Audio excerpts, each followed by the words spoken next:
Municipal ఎన్నికల్లో ఈసారి మొదటిసారిగా ఈవీఎంలను వినియోగిస్తున్నారు. దీంతో ఎలక్ట్రానిక్ ఓటింగ్ యంత్రాల వినియోగంపై తగు జాగ్రత్తలు తీసుకుంటున్నారు అధికారులు. ఈ నెల 30న రాష్ట్రంలోని అన్ని మున్సిపాలిటీలు, కార్పొరేషన్లకు ఎన్నికలు జరగనున్నాయి. ఈసీ ఆదేశాల మేరకు ఇప్పటికే ఈవీఎంలన్నీ ఆయా మున్సిపాలిటీ కేంద్రాలకు చేరుకున్నాయి. కరీంనగర్ జిల్లా పోలింగ్ నిర్వహణ కోసం అవసరమైన ఈవీఎంలు మున్సిపల్ కేంద్రానికి తరలించారు. ఈవీఎంలలో గతంలో ఉన్న పాత డాటాను తొలగించే డేటా క్లీన్ ప్రక్రియ కూడా గత కొద్ది రోజులుగా కరీంనగర్ కలెక్టరేట్ ఆడిటోరియంలో శరవేగంగా కొనసాగుతోంది.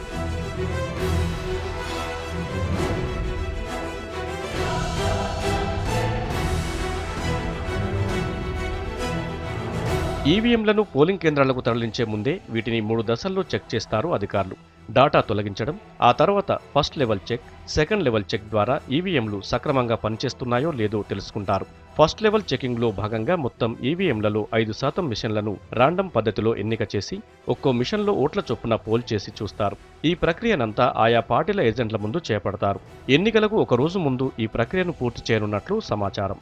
డాటా క్లీనింగ్ సమయంలో అధికారులు ఎలాంటి టాంపరింగ్ చేయకుండా ఈ ప్రక్రియనంతా వీడియో కెమెరాల్లో చిత్రీకరిస్తున్నారు.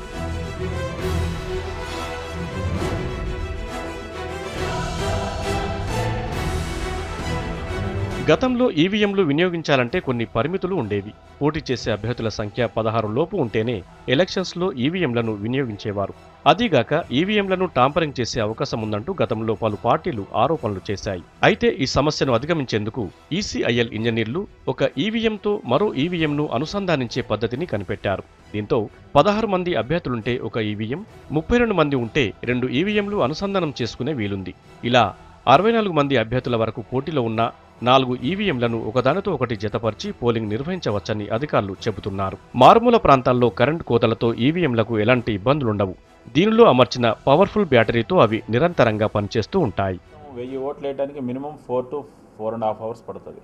మీరు డైరెక్ట్గా టకటక మీరు 1000 ఓట్లు వేయలేరు.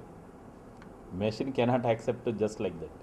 It takes certain time and if everything goes smooth టకటక వెళ్ళిపోతుంది. సో 1000 ఓట్లు 4 to 5 అంటే దానికి కూడా టీమ్స్ పెట్టాం. ఈ 5% మెషిన్స్ ఓటింగ్ వేసి దానికి ఏజెంట్స్కి నోటీసులు ఇచ్చాం. అన్ని రాజకీయ పార్టీల వాళ్ళ ముందు చూపిస్తాం అన్నట్టు. ఈ క్లీనింగ్ ఎఫ్ఎల్సి వాళ్ళ ముందే జరుగుతుంది. అలాగే 5% చెక్ ఓటింగ్ కూడా వాళ్ళ ముందు చేస్తాం. ఈసారి ఎన్నికల్లో ఎలక్షన్ కమిషన్ మొదటిసారిగా ఇంట్రొడ్యూస్ చేసిన నోటా బటన్ను కూడా ఈవీఎంలలో ఏర్పాటు చేశారు. ప్రతి మిషన్లో చివరి బటన్ అంటే 16వ బటన్ నోటాకు ఉపయోగిస్తారు. ఈ బటన్ నొక్కడం ద్వారా పోటీలో ఉన్న అభ్యర్థులందరినీ తిరస్కరించే హక్కు ఓటరుకు లభిస్తుంది. అయితే మున్సిపల్ ఎన్నికలకు మాత్రం ఈ నోటా సదుపాయం ఉండదని అధికారులు చెబుతున్నారు. మున్సిపల్లో ఈ నోటా ఆప్షన్ లేదు.